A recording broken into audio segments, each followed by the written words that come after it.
HD।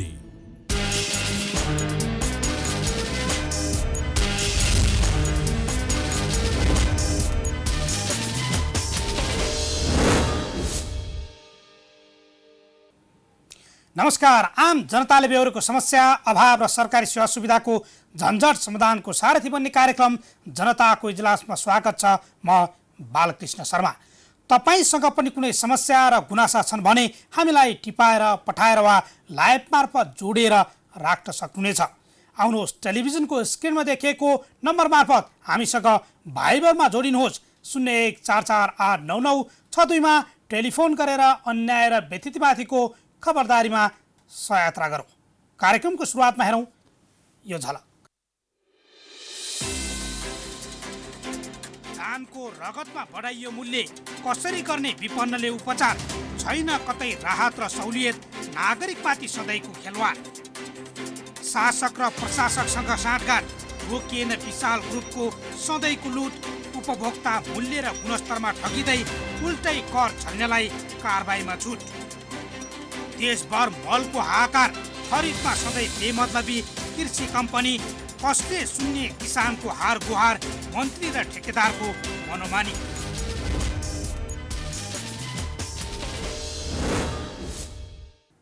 स्वागत छ कार्यक्रम जनताको इजलासमा। आज हामी रगतमा बढाइएको अचाक्ली मूल्यसँगै विपन्न नागरिकको उपचारमा पर्न सक्ने असर बारेको रिपोर्ट, विशाल ग्रुपको मनोमानीमा राज्यबाट मिल्दै आएको छुट बारेको फलोअप रिपोर्ट र मलको हाहाकार मचिँदै गर्दा खरिदको जिम्मेवारी पाएको कृषि सामग्री कम्पनी लिमिटेडमा गरिएको स्थलगत खबर अनुगमन बारेको रिपोर्टसहित कार्यक्रममा उपस्थित भएका छौँ। तपाईसँग पनि कुनै समस्या र गुनासा भए 01448996 मार्फत हामीसँग टेलिफोन मार्फत जोडिन सक्नुहुनेछ। आउनुहोस्, आवाजविहीनहरूको आवाज बन्ने खबर अभियानमा हातेमालो गरौँ। अब आजको पहिलो विषय, चिनी होस् वा मर मसला अनि चामल, तेल, दाल, गेडागुडी लगायतका खाद्य वस्तु सबैतिर गुणस्तर र मूल्यमा ठगिएका छन् उपभोक्ता। पानीको जारमा समेत मूल्य वृद्धिको उपचार दिएको सरकारले हुँदा घाइते र बिरामीहरूको जीवन बचाउने नहुने रगतमा समेत महँगीको मार थपेको छ। बजारलाई नियन्त्रण गर्न नसक्ने कालो बजारीहरूसँगै हिमचिम गर्ने शासक प्रशासकले जनतालाई राहत र सहुलियत दिन्छु भनेर गफ चुट्ने अनि निःशुल्क दानबाट प्राप्त हुने रगतमा समेत चर्को मूल्य लिने, यो त अति भएन र? रगतमा बढेको मूल्यसँगै विपन्नहरूको उपचारमा पर्न सक्ने असरबारे हाम्रो टिमले तयार पारेको यो रिपोर्ट अब हेरौँ।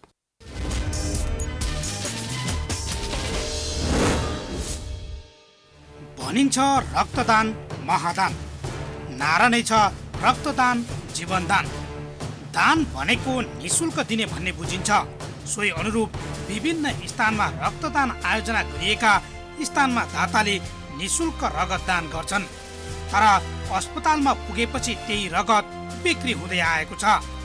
विभिन्न स्थानका अस्पतालै पछि फरक मूल्य असुल गरेको भेटिन्छ। रगत सङ्कलन र वितरण गर्दै आएको नेपाल रेडक्रस सोसाइटीको केन्द्रीय रक्त सञ्चार सेवा केन्द्र ब्लड बैंक मात्रै होइन, जिल्ला शाखाहरूले समेत विभिन्न वाहनामा उच्च शुल्क उठाइरहेका छन्। अर्थात् रेडक्रसमै मूल्य एकरूपता छैन। संसारभर रगत बेच्न पाइँदैन, तर नेपालमा विभिन्न परीक्षणका नाममा घुमाउरो तरिकाले ब्लड बैंक र अस्पतालहरूले रगतको समूह पहिचान, HIV परीक्षण, हेपाटाइटिस, VDRL जस्ता परीक्षण गर्ने बहानामा मनपरी शुल्क लिइरहेका छन्। रक्तदाता र अभियन्ताहरू भने कुनै पनि बहानामा रगतमा पैसा लिन नहुने आवाज उठाइरहँदा सरकारले भने रगतको मूल्य बढाएको सूचना जारी गरेको छ। यो हेरौँ।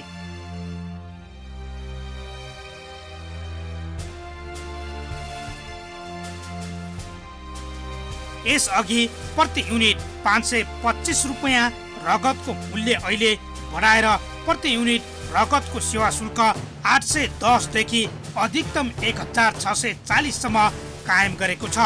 निःशुल्क वितरण गर्नुपर्ने रगत सरकारबाटै मूल्य बढाउँदा चौतर्फी विरोध भइरहेको छ।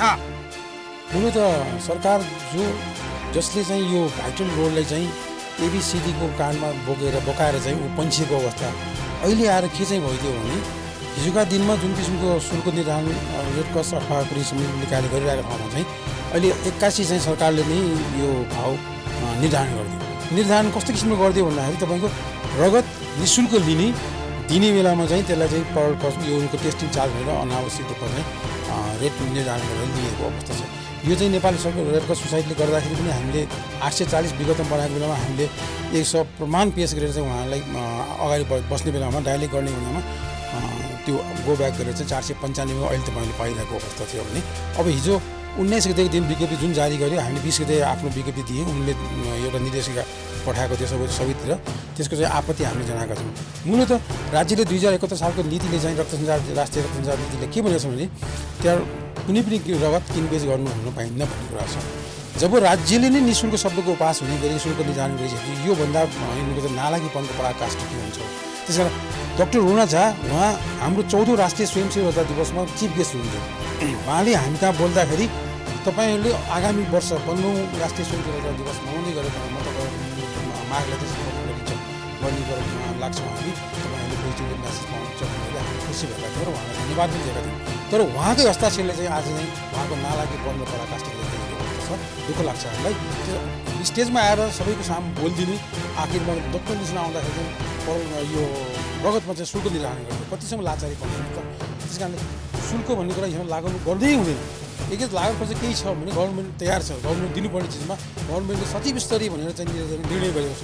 सचिव स्तरीयमा ब्लड प्रोग्रामको कुन चाहिँ हिक्का राखेको छ उहाँहरूले कि हामी यस्ता स्टक होल्डर हामी जो चाहिँ हामी नियमित रूपमा डोनेसन गर्ने र रक्त व्यवस्थापनमा लागिपरेका अवस्था सम्बन्धित निकायमा जाँदाखेरि ब्लड छैन भन्छ त्यतिखेरको हामी हो विकल्प हामीले काहीँ चाहिँ तपाईँले त्यसैभरि चाहिँ सञ्जाल बनाएर चाहिँ डोनर उपलब्ध गराएर पीडितलाई चाहिँ जुन किसिमको ब्लड ग्रुप र कम्पोनेन्ट चाहियो त्यो उपलब्ध गराएको हुन्छ। तर न राज्य छ न रेड क्रस छ न कुनै अरू संस्था छ कुनै पनि छ त्यसरी लागिरहेको अवस्था। जेल कार्ड प्रक्रियाबाट रगतको समूह छुट्याई त्यसको मूल्य प्रति युनिट 1210। जेल कार्ड प्रक्रियाबाट रगतको क्रस म्याचिङ गरिए 1090। जेल कार्ड प्रक्रियाबाटै रगतको grouping cross matching TTIs transfusion transmitted infection गरिए उपभोक्ताले 1340 रुपियाँ तिर्नुपर्ने छ। त्यस्तै रगतको grouping cross matching TTIs gel card र सेरा प्रक्रियाबाट गरे त्यसको मूल्य 1640 रुपियाँ पर्ने गरी नयाँ मूल्य तोकिएको छ। नेपाल रेड क्रसले हालै 2वटा मेसिन भित्र्याएको छ। एफआरआई एसएस मेसिनबाट घाइते वा बिरामीलाई कुन तत्त्व आवश्यक हुन्छ त्यही लिन्छ र अरू रगत फिर्ता गरिन्छ। त्यस्तै क्लियर मेसिन मार्फत रगतको परीक्षण विश्व स्वास्थ्य संगठन अनुसार गरेर मात्रै एचआइभी एड्स एचबिएस सेल्फिस एचसिभी जस्ता 4वटा रोगबाट बचाउने गरी रगतको परीक्षण गरिन्छ। यी मेसिनबाट रगत परीक्षण गरे बिरामीलाई सहज हुने दाबी रेड क्रसको छ। सरकारले निःशुल्क रूपमा रगत दिनुपर्ने भए पनि तत्काल त्यो सम्भव नभएको र रगतको मूल्य समायोजनले एकरूपता कायम गरेको 128 पटक रक्तदान गरेका नेपाल रेड क्रस सोसाइटीका विशिष्ट सदस्य वसन्त कुमार श्रेष्ठ बताउँछन्। विभिन्न निजी अस्पतालले प्रति युनिट 2500 भन्दा बढी रकम असुली रहेको र रेड क्रसमै मूल्य एकरूपता नभएका कारण सरकारको निर्णयले अब रगतको मूल्यमा एकरूपता आएको श्रेष्ठ दावी गर्छन्। मूल्य निर्धारण पछि अनुगमनको बाटोमा सरकार चनाखो हुनुपर्ने उनको जोड छ। रगतको मूल्य बढेको चाहिँ होइन, यो चाहिँ रगत सङ्कलन गर्दाखेरि विभिन्न प्रविधिहरू र विभिन्न फरक फरक केमिकलहरूबाट यसको परीक्षण र गरेर वितरण गर्न पर्ने भएको हुनाले नेपाल रेड क्रस सोसाइटीले अहिले जुन उपलब्ध गराएको रगतको मूल्य हो भने एकदम घाटा खाएर न्यूनतम हो। 495 केन्द्रीय कार्यालयबाट वितरण गर्छ, जिल्लामा अलिक फरक छ। यही रगत चाहिँ प्राइभेट के अरे रक्त सञ्चार केन्द्रहरूबाट हेर्दा पनि 2025सम्म छ। त्यस कारणले यो रगत निःशुल्क हामी पनि निःशुल्क सङ्कलन गरेको रगत निःशुल्क पाउनुपर्छ भन्ने त हो, तर देशको परिस्थिति हाम्रो चाहिँ आर्थिक अवस्थाको कारणले सरकारले कुनै अनुदान दिन नसक्ने भएको हुनाले अहिले नेपाल सरकारले सबै रक्त सञ्चार केन्द्रहरूबाट चाहिँ वितरण हुने रगत चाहिँ एकरूपता होस् भनेर 810 देखि 1640 सम्म यसको मूल्य निर्धारण गरेको छ। यो चाहिँ एउटा रक्त सञ्चार सेवा प्रदायकहरूको लागि राम्रो कुरो हो, तर जनतालाई चाहिँ यो बढी मूल्य तिरेर चाहिँ अलिक असर त गर्छ। तर यसको लागि पनि हरेक पालिकाहरूले नगरपालिकाहरूले निःशुल्क रगत वितरणको अभियान पनि थालेको छ। यो बिस्तारै निःशुल्क हुने कुराहरूमा चाहिँ नै क्रमिक रूपमा अगाडि बढ्दै जान्छ भन्ने हामीले अपेक्षा गरेका छौँ। रगतको मूल्य वृद्धिबारे स्वास्थ्य तथा जनसङ्ख्या मन्त्री नै अनभिज्ञ छन्। मन्त्री विरोध खतिवडाले निजी रक्त केन्द्रबाट प्राप्त हुने रगतको मात्रै मूल्य बढाएको भन्दै परीक्षणदेखि रगत राख्नका लागि चाहिने सामग्रीको मूल्य बढेकोले शुल्क मात्रै उठाएको जिकिर गर्छन्। अब यो त स्वाभाविकले महँगी बढाएको छ। महँगी बढाएको कारणले गर्दा चाहिँ त्यो ब्लडलाई सुरक्षित गर्ने, ब्लडको टेस्ट गर्ने, यी लगायतका चिजहरू अथवा ब्लड लिने सिरिन्जकै कुरा होला अथवा त्यसलाई स्टोर गर्ने चिज होला अथवा किटहरू होला, यी चिजहरूको भाउ बढाएको छ। यसमा कुनै समस्याको कुरा होइन। भाउ बढे पनि हामीले नेपाल सरकारको तर्फबाट यसलाई नागरिकहरूको हितको लागि हामीले जति भाउ बढ्यो त्यति बढाउँदै लागेर स्वास्थ्य क्षेत्रमा हामीले त्यस्तो लापरवाही गर्न हामीलाई छुट छैन। तर प्राइभेट सेक्टरलाई हामीले अनुदान नदिने हुनाले प्राइभेट सेक्टरलाई चाहिँ उनीहरूको लागेको खर्च समायोजन गर्दाखेरि केही मूल्य वृद्धि गर्नुपर्ने हुनाले प्राइभेट सेक्टरको हकमा हामीले त्यो अनुसार जसरी त्यो किट लगायतका सामग्रीको वृद्धि भएको छ त्यसलाई मिलाएर वृद्धि गर्न भनेर चाहिँ नि स्वास्थ्य मन्त्रालयको सचिवको अध्यक्षतामा भएको बैठकले अनुमति दिएको छ। भने सरकारी अस्पतालमा हामी कहीँ कतैबाट पूर्ति गरेर हुन्छ कि के गरेर हुन्छ जे भए पनि हामी अहिले चलिरहेको मूल्यमा वृद्धि हुन दिँदैनौँ, बढाएका छैनौँ। ब्लड निःशुल्क नै छ, तर ब्लडको प्याकेट त्यसको स्टोर अनेकौँ त्यो खर्चहरू दिन्छन् नि, त्यो खर्च मात्रै लिएको हो सरकारले। ब्लडको प्याकेटकै एउटा खास रकम लिन्छ, अनि त्यसपछि त्यो स्टोर गर्नुपर्ने, त्यो अघि मैले भने जस्तो त्यसका प्रक्रिया पुर्याउनु पर्ने कारणले गर्दा त्यो लागेको खर्च चाहिँ लिएको हो सरकारले। अब प्राइभेटले चाहिँ अलिकति आफ्नो जनशक्ति र तलबका कुराहरू होला नि, त्यसमा लाग्ने किटहरूको महँगोको जोडाइ भएर उनीहरूलाई हामीले त्यही अनुसार सहुलियतहरू अनुमति दिएका छौँ भने प्राइभेटमा चाहिँ हामी त्यो रगत निःशुल्क छ, तर रगत निःशुल्क भन्दा त्यो रगत राख्ने थैलीदेखि लिएर अनेकौँ चिजहरूको लागेको कस्ट लिएको हो। रगतको अभाव हुन नदिन पछिल्लो समय व्यक्ति र सामाजिक संस्थाले रेड क्रस संघको सहकार्यमा निःशुल्क रक्तदान गर्दै आएका छन्। तर अस्पताल तथा ब्लड बैंकहरूले मनपरी रकम असुल्दा रक्तदान गर्नेहरूले पनि चित्त दुखाएका छन्।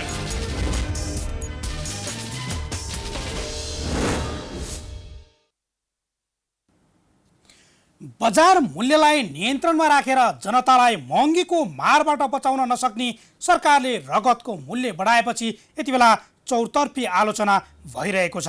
रगतको मूल्यमा एकरूपता कायम गर्न खोजिएको दाबी गर्ने सरकार नियमन गरेर गुणस्तरीय रगत बिरामीसम्म पुर्याउन गम्भीर बनोस्। एकातिर रगतको अभाव, अर्कोतिर खेर फाल्ने प्रवृत्ति समेत व्यापक छ। व्यथिति रोक्दै स्थानीय सरकार मार्फत विपन्नहरूलाई सहुलियत दिनेतर्फ राज्यको ध्यान पुगोस्, यसैका लागि हाम्रो खबरदारी। अब आजको अर्को विषय, जङ्क फुड आयात गरेर नेपालीहरूको स्वास्थ्य बिगार्न होस् वा बिमा कम्पनीमा कानुन विपरीतको लगानी, गुणस्तरहीन सिमेन्ट र डन्डी उत्पादन होस् वा महँगा गाडी मार्फत लुट, जताततै विशाल ग्रुप हाबी भएको छ। उपभोक्ता स्वास्थ्यमाथिको खेलवाड र कर छलीमा रमाइरहेको विशाल ग्रुपले कसरी विस्तार गरिरहेको छ त आफ्नो मनोमानीको साम्राज्य। हेरौँ हाम्रो टिमले तयार पारेको यो फलोअप रिपोर्ट अबका क्रममा।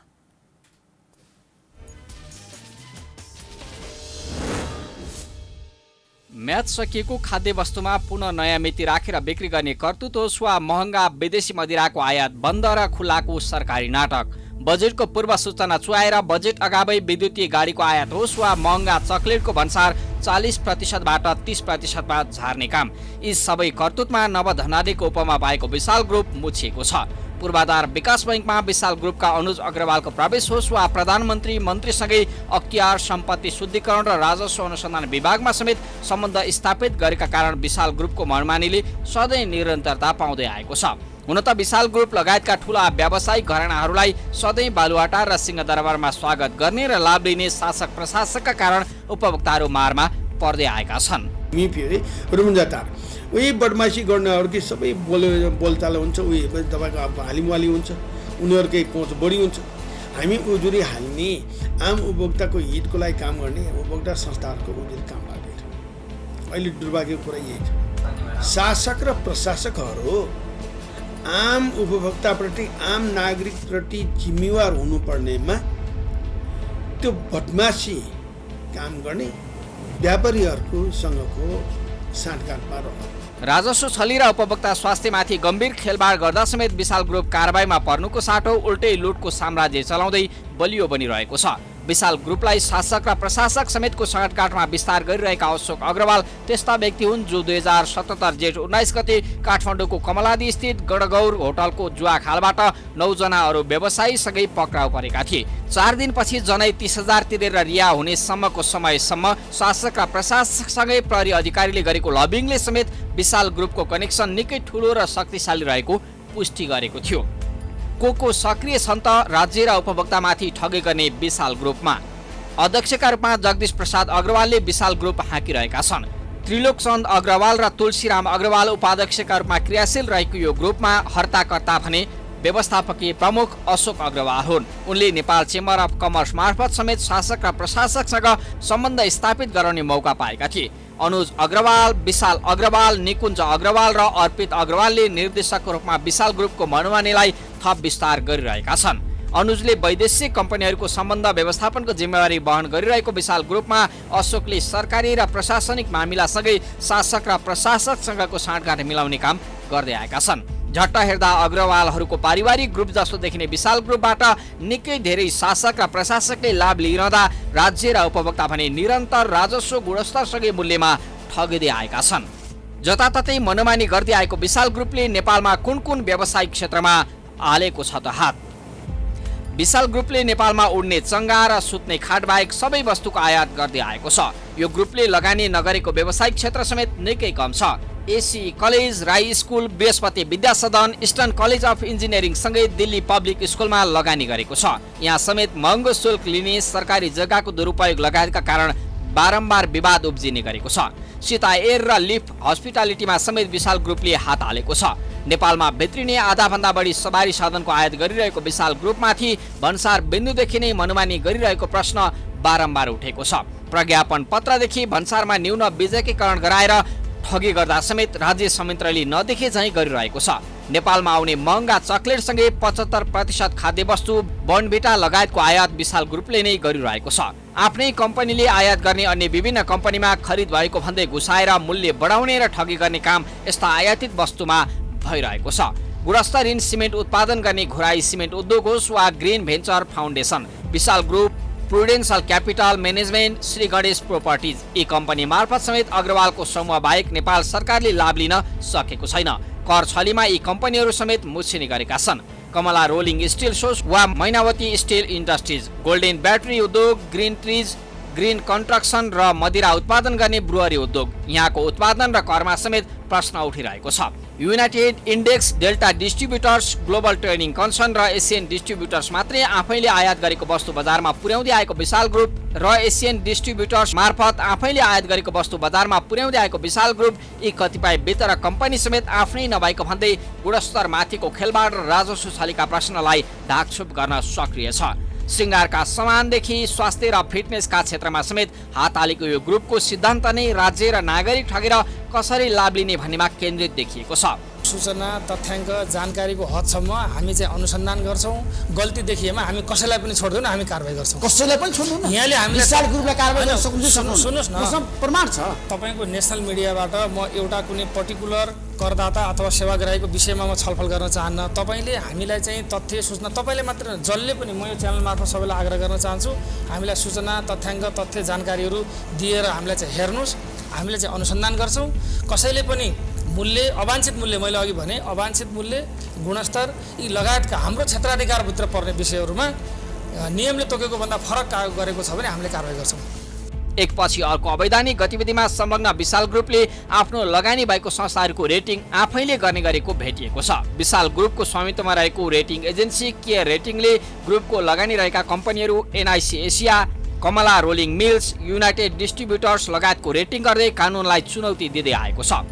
क्रेडिट रेटिङ नियमावली 2068 को दफा 34(1) मा क्रेडिट रेटिङ संस्थाले आफ्नो वा आफ्नो संस्थापक, शेयरधनी, मुख्य शेयरधनी वा आफ्नो मुख्य संस्था वा सहायक संस्थाहरूको क्रेडिट रेटिङ गर्न नपाउने उल्लेख छ।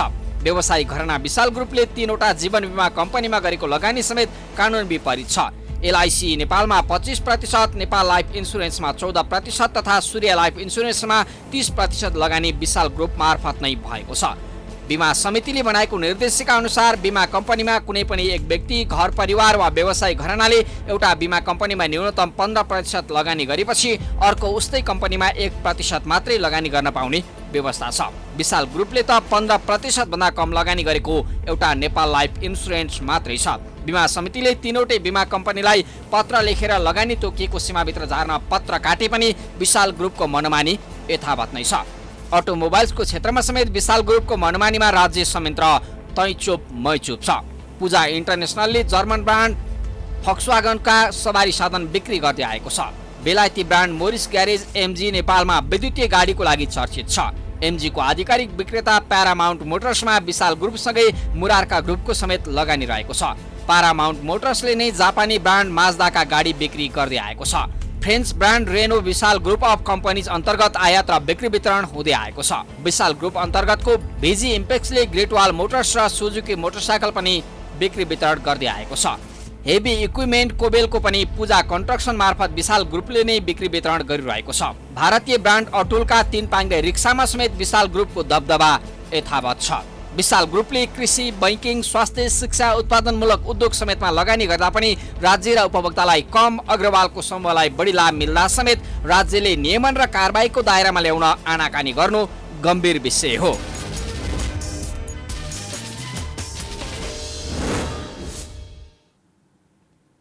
गाडीको प्रज्ञापन पत्रमा होस् वा गुणस्तरीयहीन वस्तुको उत्पादनसँगै chocolate, biscuit, Horlicks, Bournvita, प्रिङ्गल्स, chips लगायतका जङ्क फुड आयातमा जताततै प्रश्नै प्रश्न छन् विशाल ग्रुपमाथि।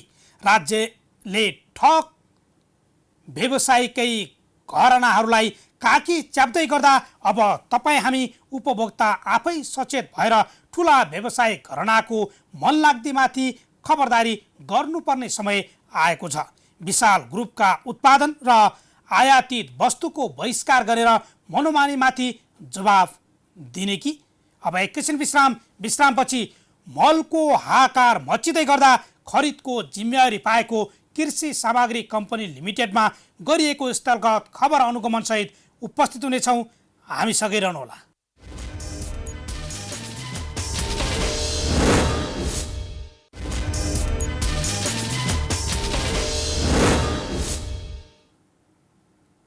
विश्रामपछि स्वागत छ। तपाईँ हेर्दै हुनुहुन्छ कार्यक्रम जनताको इजलास।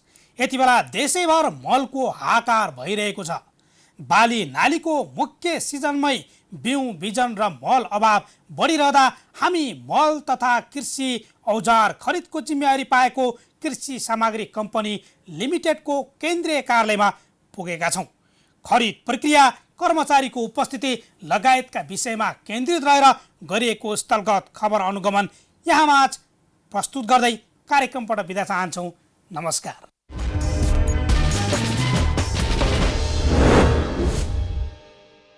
इजलास छड्केमा यहाँलाई स्वागत छ। यति बेला हामी कृषि सामग्री कम्पनी लिमिटेडमा आइपुगेका छौँ। नेपालको कृषि उत्पादनलाई बढावा दिने र रासायनिक मल खरिद लगायतका कृषि सामग्री खरिदका लागि नेपाल सरकारको पूर्ण स्वामित्वमा रहेको कृषि सामग्री कम्पनी लिमिटेड यति बेला देशभर रासायनिक मल अभाव छ। भन्सार विभाग भनिरहेको छ 1 महिनादेखि रासायनिक मल हाम्रो कार्यालयमा थन्किएको छ, तर कृषि सामग्री कम्पनी लिमिटेड मल बुझ्न अर्थात् मल बुझ्न आइपुगेको छैन। किन देशभर रासायनिक मलको अभाव हुँदा कृषि सामग्री कम्पनी लिमिटेड के गरिरहेको छ? के नियमित रूपमा कार्यालय सञ्चालन छ त? यति बेला 9:40 गइसकेको छ। कर्मचारीको उपस्थिति कस्तो छ? मल आयातका लागि कृषि सामग्री कम्पनी लिमिटेडले के गरिरहेको छ? हामी यी विषयहरू कृषि सामग्री कम्पनी लिमिटेडका कर्मचारीदेखि प्रमुखसम्म खोज्नेछौँ। आउनुहोस् कार्यालयभित्रै जाउँ। स्लोगन हरेक अफिसमा हामी भित्र पस्ने बित्तिकै देख्ने एउटा स्लोगन हो, म भ्रष्टाचार गर्दिनँ र म भ्रष्टाचार हुन दिन्न, म देश र जनताका लागि इमान्दार भएर काम गर्ने प्रतिज्ञा गर्दछु भन्ने वाक्य हरेक कार्यालयमा देखिन्छ। तर अफसोस भन्नुपर्छ, कृषि सामग्री कम्पनी लिमिटेडमा 1 वर्ष अगाडि यहाँका प्रमुखसहित केही कर्मचारीहरू भ्रष्टाचारको मुद्दामा अख्तियारले मुद्दा दायर गरेको छ। यो नारा र त्यो काममा निकै फरक देखिएको छ। आउनुहोस् भित्र जाउँ। नमस्कार सर। सर कति बेला आइपुग्नु? म 9 बजे आएको थियो होला। 9 बजे आएको थियो है। यो शाखाबाट मेन के काम हुन्छ? हामी योजनामा बसेर काम गर्छौँ। हजुर। योजनासँग सम्बन्धित सम्पूर्ण कामहरू यहीँबाट गर्छौँ। कस्तो कस्तो योजना बनाउनु भएको छ त अहिले? योजना अब विगत आर्थिक वर्ष अब सकिन आँट्यो, चालु आर्थिक वर्ष, अब नयाँ आर्थिक वर्षको काममा हामी जोड्दैछौँ। नयाँ आर्थिक वर्षको योजना बनाउँदै हुनुहुन्छ। 79-80तिरको अब हामी अगाडि बढ्दैछौँ। तर एउटा प्रश्न के सर, कृषि सामग्री कम्पनी लिमिटेडमा तपाईँ योजना शाखामा हुनुहुन्छ, योजना त बनाउनुहुन्छ, तर काम हुँदैन भन्ने तथ्य चाहिँ बारम्बार उठिरहेका छन्। काम त भइरहेको, तर जति हुनुपर्ने हामीले लक्ष्य निर्धारण गरेका छौँ त्यो अनुसार नभएको।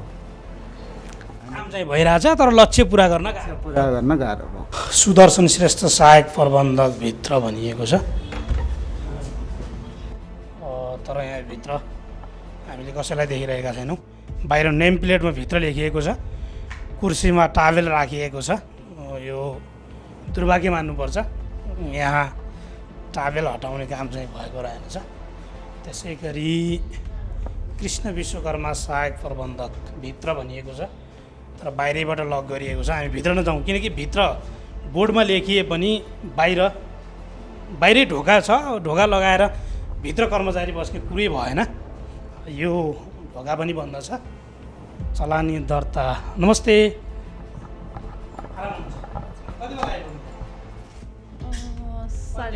होइन 9:30 गाडीमा आउनु भएको? हजुर हजुर, गाडी अलिकति हामी 9:30 आइसक्यौँ। गाडीले अलि ढिला गरेको? होइन अलिकति सधैँ आउनु टाइम यही हो। दर्ता चलानी बाहिरबाट मान्छे आएर यहाँ आएर दर्ता चलानी गर्नु। मधु शर्मा ओझा सहायक प्रबन्धक भित्र हुनुहुन्छ। नमस्ते। आराम हुन्छ? यो शाखाबाट के काम हुन्छ? यहाँबाट हामी बिउको काम गर्छौँ।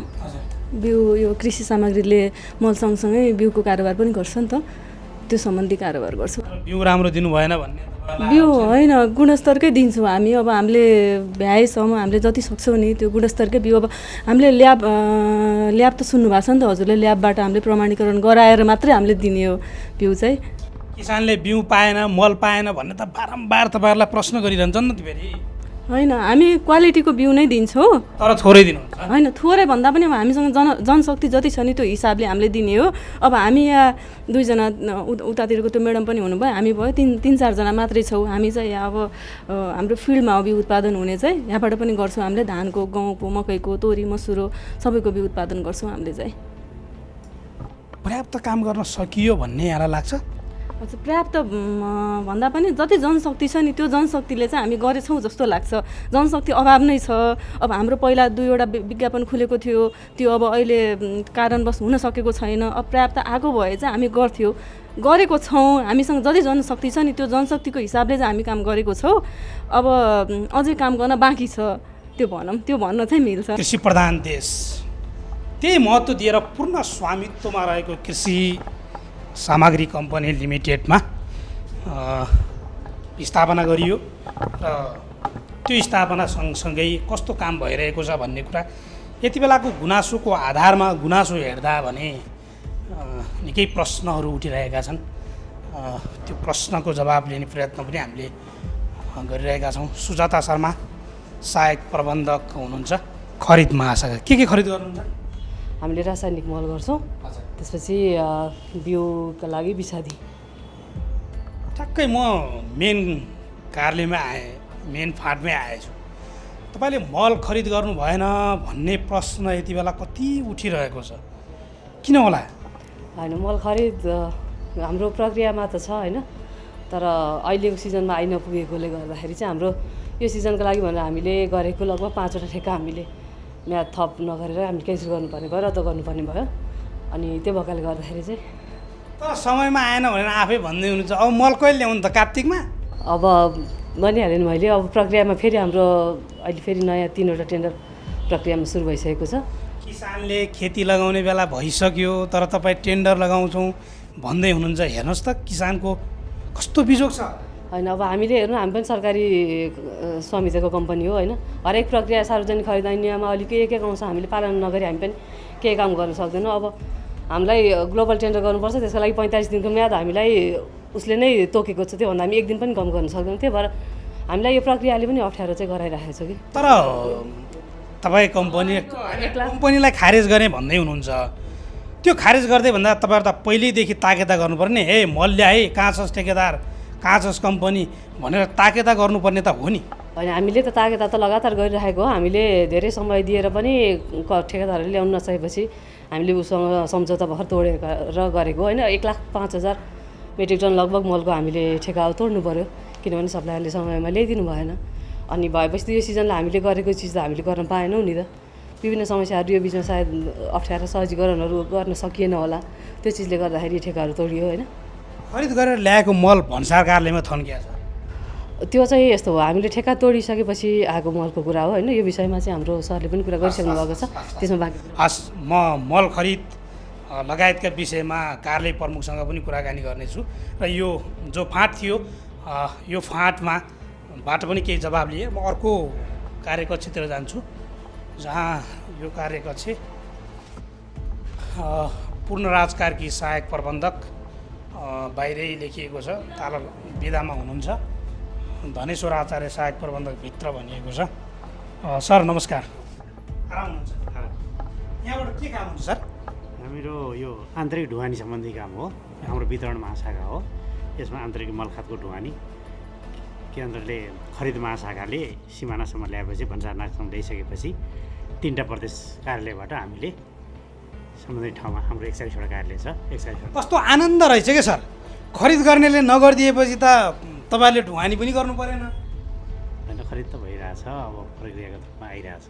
हेर्नुहोस् त, मान्छेहरू अहिले मल पाएन भनेर कति हाहाकार गरिरहेछन्। अब यो त विभिन्न कारणले नै हो। समस्या भनेको अब अन्तर्राष्ट्रिय बजार भाव बढ्ने घट्ने, टेन्डर हाल्ने ठेकेदारहरूले पनि दर रेट बढेपछि नल्याउने कारणले गर्दाखेरि नै। कसरी पुर्याउनु त भन्नुहोस् त? मल नै खरिद भएन।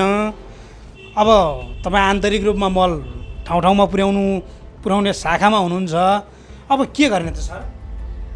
अब यसको लागि त अब पहल भइरहेछ होइन।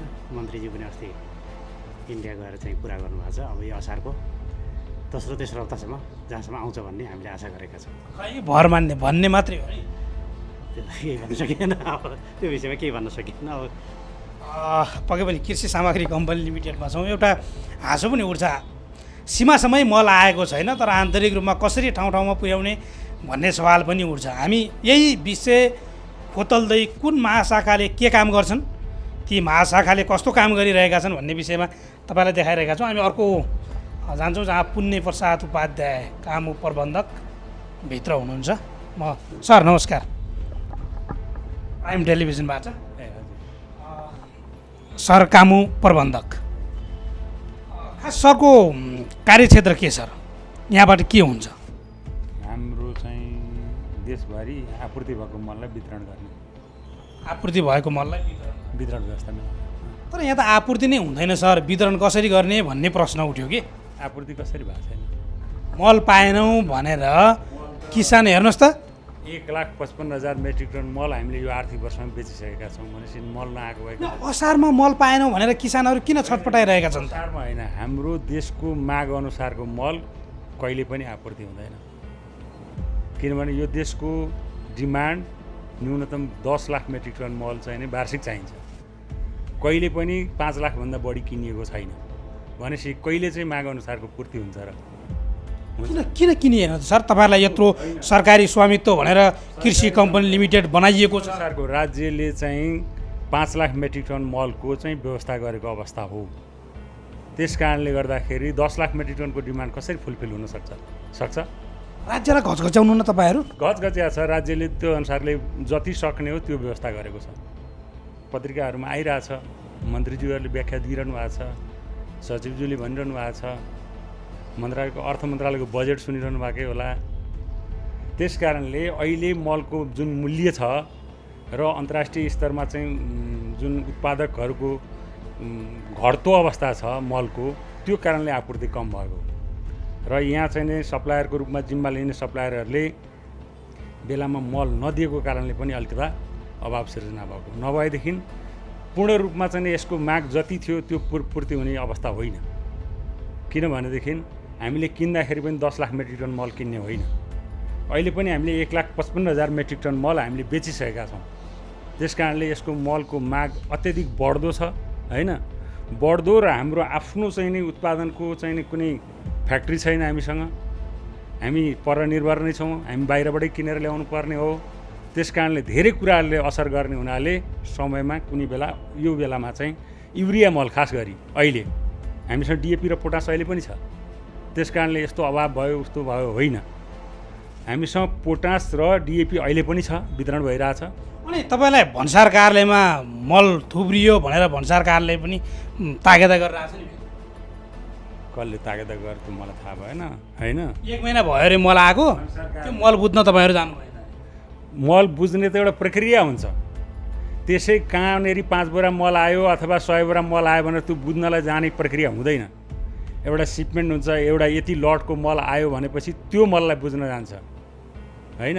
अब कसैले मानौँ न 10,000 झन्डै 10,000 बोरा मल यहाँ थन्कियो भनिरहेछ, किसानले मल पाएनौँ भनिरहेछन् कि सर? खरिद महाशाखासँग बुझ्नुहोस् होइन। सायद आउनु भएको छैन, यो देखायौँ। त्यो सँगसँगै शर्मिला घिमिरे सहायक प्रबन्धक भित्र हुनुहुन्छ।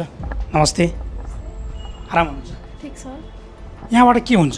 यो चाहिँ प्रशासन शाखा हो। यहाँबाट सरुवा अनि बडुवा लगायतका कामहरू हुन्छ। कतिजना कर्मचारी हुनुहुन्छ यो केन्द्रीय कार्यालय? प्रधान कार्यालयमा हामी 55 जना हुनुहुन्छ। 55 जना। विष्णुप्रसाद केसी काम प्रबन्धक। सरको यो सरको फाँटको काम के हुन्छ? हाम्रो यो योजना र जनशक्ति। योजना र जनशक्ति। योजना ठ्याक्कै योजना बनाइराख्नु भएको होला अब आउने आर्थिक वर्षको पनि। यो आर्थिक वर्षमा यति बेला तपाईँले के बनाएको योजना अनुसार त मल आएन भन्ने गुनासो व्यापक कृषकहरूले गरिरहेका छन्। सर के भन्ने यसलाई? अब यस्तो मल आउने योजना हामीले बनाउने हो। यो मल आउनुमा विविध कारणहरू छन् है।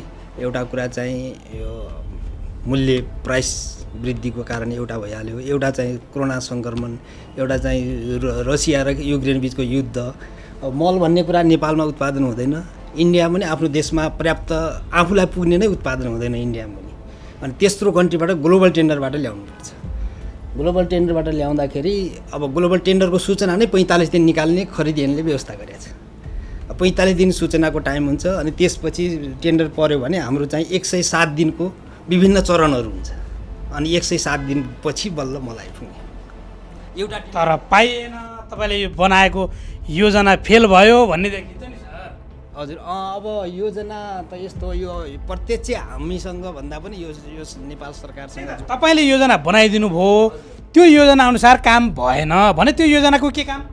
अब यस्तो हो सर, योजना भनेपछि अब प्राइस फ्याक्टरले गर्दा जस्तै अरू वर्षहरूमा हामीले 3 लाख 4 लाख मेट्रिक टन मल खरिद गर्थ्यो त्यही योजना अनुसार भने अहिले त्यही अनुसारको मल खरिद गर्नलाई गत सालको भन्दा डबल ट्रिपल बजेट चाहिने।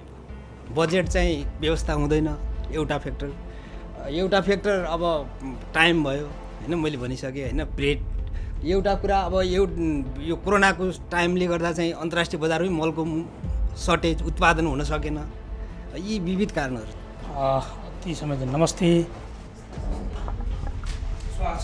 हजुर म मुना कनाल वरिष्ठ सहायक के काम गर्नुहुन्छ यहाँ म चाहिँ यहाँ प्रशासनमा यो के अरे प्रशासनको काम प्रशासन हजुर कतिजना आउनुभयो आज थाहा छ हामी यहाँ कतिजनाको दरबन्दी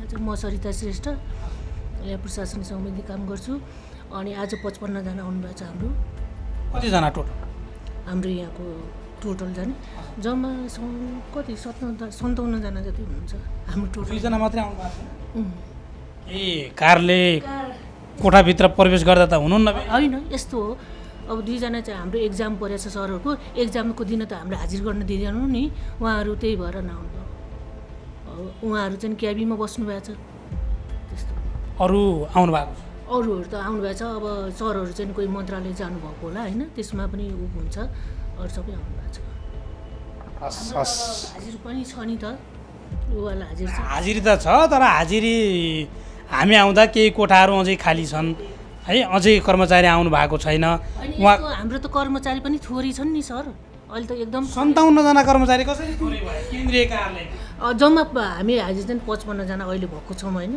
अब केन्द्रीय कार्यालयमा त्यति नै हो अब यता सबै ठाउँमा हो नि सर यो तल माथि सबै हो तर 1 2 3 यहाँ आउनु भएको छ कता हुनुहुन्छ 1 जना 2 जना 3 जना जकेट हुनुहुन्छ त्यहाँ